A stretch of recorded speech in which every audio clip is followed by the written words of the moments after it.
Welcome to the Small Mike Big Talk podcast, episode 2. G is in the building. Ro is in the building. We got another good conversation for y'all today. We're going to start it off today. We're going into week 9 of the NFL, and just brought me to start thinking about, quarterback play, and we're seeing some good young quarterback play, some good veteran quarterback play, and guys we know, just get cranked up in the league, going to be pretty good for years. So how you feel today, Ro? You all right? I feel good. That's good. We always disagree on quarterback. Yeah, this is going to be a good one today, man, because we're going to take it in 3 tiers. We're going to talk about the super young guys that's getting into the league. We're going to talk about the vets, well-established vets who, MVP-type calibers. And then we're going to talk about guys who, just cranked up, man, and settling down and looking for a long career. We're going to start out with the youngsters, though. And I'm going to give you my rankings, my top 5 rankings, 5 to 1. So for me, I'll start off with my number 5 young gunner is Baker Mayfield. He's catching a lot of flack. I'm gonna let you talk. Baker Mayfield's catching a lot of flack right now, but I'll put him at number 5 with the new guys. Number 4, I like Tua Tagovailoa. I like him a lot, man. He's an accurate quarterback. He's just getting his chance in Miami. He didn't throw for a lot of yards last week, but the kid was very poised in the pocket, man. I like that. Number 3, your guy, Justin Herbert, big 6'6" kid with a cannon arm. He looked real good in San Diego, man, but he don't have a lot to play with right now. But I think he's going to be one to watch for the future. Number 2 on my list, Kyler Murray. This is a dual threat quarterback at his finest. He fits the new NFL. Kid can pass it. He can run it. He's going to be a threat for a long time. For me, my number 1 young gunner is Joe Burrow. Man, I thought Joe Burrow was a one-hit wonder at LSU. He came out of nowhere to me, and he lit up college, man. And, hey, man, Joe is really playing with a lot of poise, man. His arm looks good, scrambles a bit, gets out of the pocket. He can do his thing, man.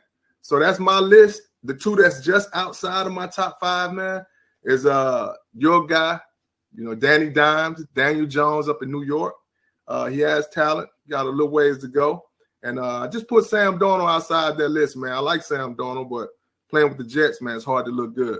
What you think, man? How would you list them out? I'm not too far off. Okay. Clearly, I made a couple ugly faces. Oh, every face I make is ugly, but that's normal. Number 5, man, Baker, to me, he's trash. Yeah. I think he's really overrated. He's a great college player, but you're going to yell at me. But number 5, I'm going to go with Daniel Jones. Okay. Because I think that out of all the young quarterbacks, he's had less to work with. I mean, I think in the 2 years he's been starting or in the league, I think he's maybe had 3 games with Saquon, 4 games, something like that. Yeah. 1 game with all of them, Saquon and all of his starting wide receivers. The worst offensive line in all of football. So it's tough for me to kind of judge him, but the flashes I get, I'm kind of holding on to that and his ability to run out the pocket. Yeah. So I'm going to go with 5, but he's sliding. Okay. He's really sliding. Number 4, I'm going to go with Tua just because, I think the talent's there. It's just going off of gut feeling of what you've seen in college, right? You haven't seen anything enough in the pros to really say he should even deserve being on this list, but I'm with you. Yeah. Tua's going to be the real deal. He's going to be a winner. Even he struggled and he won. He's one of them. So, number 3, this is where we might be splitting hairs. I'm going to put Kyler. Okay. Number 3. Okay. Because of his size. Because of his size, I bet you. It's not just because of the size. I think that he has happy feet. For me. Okay. And by that, I mean, he's the most sacked quarterback in all of football, if I'm not mistaken. Yeah. Or one of them, right? Yeah, and it's definitely one of them. You can't say it's because his inability to move out the pocket because he's one of the top 3 most explosive quarterbacks in the game. I think it's a lot of times first read's not there, second read, let me slide, now someone's in my face. All that could be corrected. He could end up being a GOAT with his talent, his skill set. Yeah. So it's not a knock on him at all. But the size is kind of a thing for me. At that size, I think I got to play you out of shotgun. I'm kind of limited. I can't put you on the center as much. Yeah. You get balls batted down. So I'm going to slide him to 3. Okay. And I'm going to put my boy Herbert at 2. Okay. He is the prototypical quarterback I like. Yep. Especially today's game, like you mentioned before. The ability to run, and he can get out and get with it. But he doesn't really want to. He wants to throw the ball. He wants to kill you with his arm. Yeah, he's one of those hot, cold players. We talked about him last year a lot. Yeah, we did. But if he gets it right, he could be special. And they got lucky with him at the slot that they drafted him because he should be a top 2 pick in any draft almost. Yeah. And number 1, I mean, how can you argue? Same thing. I'm with you, Joe Burrow. I would have bet money that he was just going to be Matt Ryan or something. Like Same. Not a bust. Matt Ryan's not a scrub or a bum or anything, but he just doesn't pop off the page for you. Like, I got to have this guy on my team. Yeah. Joe Burrow does. Joe Burrow. he has the complete package, man, right now. So young, too. Has a complete package. So we're going to stick with these guys for a little bit, kind of talk about each one of them. Like, what do you think about Sam Darnold as a talent versus he's stuck with the Jets? You know what I mean? And that's the difficult part, man, because we're quick, like, you're quick to judge these guys, but quarterback production is really contingent on the cast around him, right? Yeah. So it's easy to sit up here and call Daniel Jones a scrub or Sam Darnold a scrub. But honestly, if I threw Sam in Arizona with DeAndre Hopkins and those boys, yeah, you're right, he might look pretty decent. Yeah. But then I look at, Joe Burrow, he doesn't really have great talent around him. Mm-hmm. Now, AJ Green, that's not the same guy. This is a different AJ Green. And John Ross is about to get released. T. Higgins is a college wide receiver, and Tyler Boyd is a serviceable wide. But he doesn't have anything that makes you say, "Oh Lord, that's a dangerous offense." But he's making wine from water. Like it's him. Yeah, you can see it's him. You can see, and that's what I want to see. I want to see that it's you, not necessarily a 5-yard route, and he takes it up the field. Yeah. And Darnold scares me. Yeah, like he scares me. He can actually catch this whole, David Carr mentality, man, where you see the talent, but he's getting hit, he's getting shook up. His clock is going off a lot faster than it should. So he could wash out pretty quickly, man, if the Jets don't get him some O-line help, man. Sanchez? Yes. Yes. Because we make fun of him, but Sanchez was a NFL high-level quarterback for a quarterback. Yeah, he had the talent. And then they burnt him out. Yep. So also, we got 2 of these guys. I know you said Baker is not that guy for you, and not so much for me either, but I try to sit back and, try not to be too homer on him, But we got Kyler and we got Baker. They're competing for playoff spots right now, NFC, AFC. But if you had to scramble these guys up, man, do you think Joe Burrow is the first, playoff quarterback year after year after year? Which one would you pick? I go Joe. You can't teach moxie. Yeah. Right. Like, I love Daniel Jones, dude. But he doesn't have that it factor. Yeah. He just have a guy that I'm blessed with enough skills to play this position. Yeah. But I don't think he walks into a locker room and say, "Hey guys, you ready? Yeah. Let's get it." Yeah. I think Joe is that guy. And I know it's 1 year, he couldn't handle it at Ohio State, so he ran LSU. Right. But talent is talent. You don't get a scholarship at Ohio State if you can't play ball. That's true. I agree with that. I also like Tua, though, man. I like his potential as far as, coming from under Nick Saban. He threw to a lot of NFL-type receivers, but his accuracy was off the charts, man. Every game I watched, he's a very accurate quarterback. So I think Tua has a long future ahead of him if he can stay healthy. That's been the knock on him for the last 2 years almost. So that's how we wanted to group the young guys, man. I think we both agree Joe Burrow is the top young gunner at the quarterback position right now. Then we have the second tier guys. I'm gonna cut you off real quick. Okay, go ahead. This draft, Tua never had the injury. Joe Burrow. Who do you take? I take Tua. Your franchise. I take Tua. Take Tua. Yeah. That's why I say barring injuries, or you take them and tell them, get up, let's go. Like, it's not even a choice for you. Like, no, if they're both healthy, because at the point of the draft, like we spoke on earlier, I thought Joe Burrow would be Achilles Smith, one hit wonder type guy. I didn't. I'm saying, what Joe Burrow is right now. Okay. You know what Tua is, right? Because Tua hasn't played, but Tua doesn't have any injury concerns though. So Tua was the number 1 pick, Joe Burrow was the number 2 pick, and you know what right now. There's no injury concerns with either. You still take Tua. That'll be tough. Now that you phrase it like that, I misunderstood. Now that you phrase it like that, because now I have 8 tapes of Joe Burrow, right? 8 games, and he looks like the real deal. I only have one game with Tua, and Tua looks good. If I had to redo it under those circumstances, I take Joe. He's bigger. He's just bigger, man. His arm looks better than I thought it would, and Tua will be all right. And this is my last time. I know I'm throwing these darts at you. That's all right. I like it. So Joe Burrow or Trevor Lawrence, who do you take? Knowing the Joe Burrow you got going against the potential of what Trevor may bring, because we know the upside was higher for Trevor, the expectations, right? So who do you take? Man, that is tough.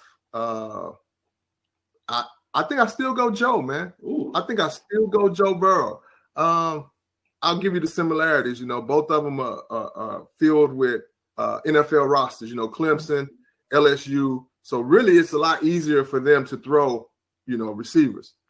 To get to the next level, you got to throw those guys open. I know Joe can do it. You know what I mean? I know what he is now. I think Trevor got it. I think Trevor got it. But knowing what I know about Joe Burrow, man, he looks comfortable back there, man. And like you say, he got that moxie. He got that factor that guys rally around. They want to play hard for Joe, man. I see it already. So I think I'll still go Joe. Okay. What about you, man? How you see it playing out if it was the same way? I think I go Trevor though, but I can see why you would go Joe. Bird in hands worth 2 in the bush. You know what he is. Like you've seen it. But it just depends on your franchise because, again, we were talking about, we're too critical of these kids early in their careers. It takes 2-3 years for a quarterback to really show you what he got. But we want to see it day one. But a handful can walk in day one and show you what they got. Yeah. And that's that special talent. And I think, obviously, Joe has that. But I think Trevor has that, too. I think he will have that. Just some of the throws you see him make, it's not – you're right. 90% of the throws is NFL wide receiver on the other end. He's 3 yards of separation, 5 yards. Who can't make that throw? Exactly. If you see him drop some in, that's like tight window in the decision making. And the big thing is the ability to process quick. Yeah. And I think Trevor does that. They both do. He's definitely worthy of all the hype, all the talk. He's number one coming out hands down, man. So no knock on Trevor. I just, like you said, a bird in the hand is worth 2 in the bush. So. All right, man, we'll move on to the next tier, guys. We have, I'm going to give you my top 5 in this next group. There's going to be a lot of fights and arguments in this group, I can already tell. So, top 5, number 5, man, Lamar Jackson. Lamar is coming off an MVP season, which I should have him higher, but Lamar, his passing is still very suspect. He's doing everything off raw talent right now.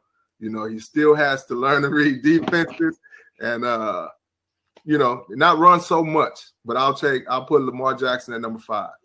Number 4, this is where the fighting starts, man. Number 4, I got Prescott at number 4. I think Dak he's a winner, man. He's a good leader. We'll see if the coach we'll see how he does under Mike McCarthy for a whole season if he comes back from this injury. Number 3, I'm really big on Deshaun Watson. We just talked about Clemson, how they develop quarterbacks. Deshaun is like, he started this. So I like Deshaun. I like his trajectory in the league. He just needs more help, man. He needs some O-line help, better wide receivers. I say that when they just traded Hopkins. But number 2, Oh man, number 2. It's tough, man. Give it to us. Don't slow down now. Number 2, man. I think I like the kid from Buffalo, man. I think I like Josh Allen, man. I think I like Josh. I debated this, man. I think I like Josh, man. I like what he's doing in Buffalo. He makes a lot of mistakes, man, but I take him right now. I like Josh. Number 1 is a no-brainer. You know, we talking the king, man. We talking probably like future GOAT. Everything. If he stays under Andy Reid, you know who I'm talking about. Patrick Mahomes, undeniable arm talent. He got the swag. People want to play for him and with him. So there's no stopping Mahomes, man. So that's my top 5. Let me hear how yours would go. All right, number 5. I'll give your boy Dak some love. I'm gonna go with Dak. I'm not as big on him. I think he's a high-level game manager. You know that. But I think there's value in that. People always want the Brett Favre's and all that. It's the reason why Brett Favre is not a multi-Super Bowl champion. Yeah. You gamble a lot. You know, you put it all on the table, you lose a lot too. So Dak is a game manager, and you know, I think he will have a Super Bowl appearance or win possibly in his career. Yeah. But I can't put him above some of the other ones. Okay. Number 4, and you're gonna laugh at me on this one. I'm gonna go with Derek Carr. Okay. He's starting to look like the old Derek Carr to me. Yeah. And again, when you talk about a kid that doesn't really have a lot of weapons, I know they got Waller, the tight end. That's all he got. He got Aguilar. Yeah. They couldn't get rid of him fast enough from Philly. Even the fiery man was talking about him. That's true. Right? And we got Henry Ruggs, but he's not even playing for him this year, the rookie from Alabama. Yeah. So he's playing well. I mean, no, he is. I neglected Derek Carr. You're right. That's a good choice. And the way I look at him is, if I put you in a different situation, how special would you look? Yeah. You know? Yeah. And he's a legitimate quarterback. And number 3, man. And it's sad because if he had weapons, he may be number 2. Your boy Watson. Yeah. Deshaun is, you know, he's going to go down as the number 1 Texan of all time if he can stay healthy. Yeah, I think so. There's no doubt about it. And they're going to do him a disservice. You can already see the writings on the wall. Yep. I already see it. He's going to make a lot of money, and he's going to be a legend walking around the streets of Houston. Yep. But his only ring he's going to have is a wedding ring. And I hope his wife don't leave him for someone who won a Super Bowl. Right? Yeah. But number 2, man, you got to put some respect on Lamar's name, man. You are crazy. Now, we talk about the ability to play football, and it doesn't get any better. Yeah, he's not a passer. Like, he's not going to thread the needle and do all those other things, but the number 1 line on your job description for my quarterback is to get the offense to score. Okay. Now, I would like you to throw it, but if you got other ways of doing it, then handle your business. And he can keep them trains moving.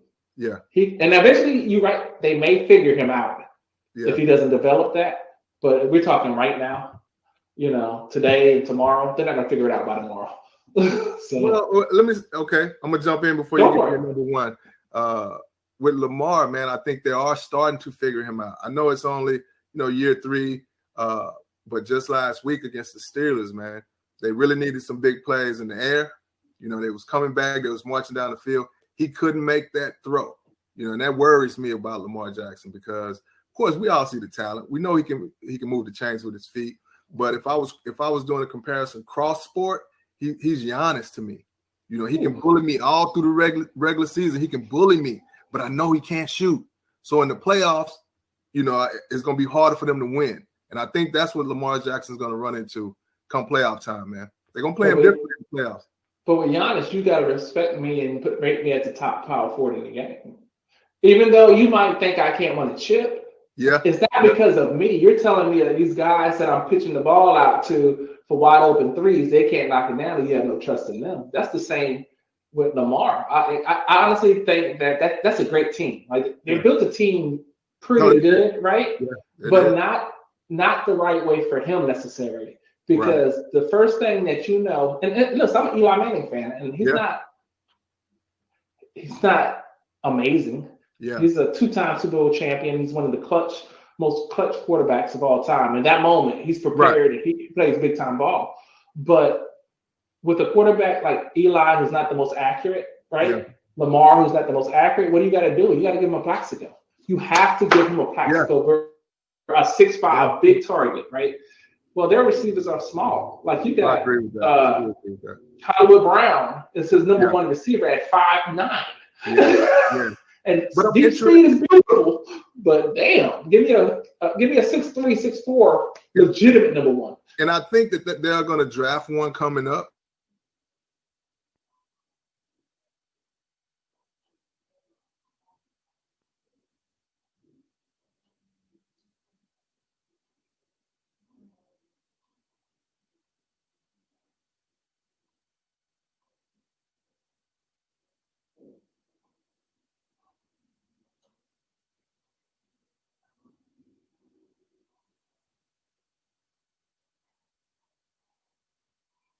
Okay, I think we lost Gary. But it's talking about Lamar Jackson, number 2 on my list. And number 1, obviously, it's going to be Pat Mahomes.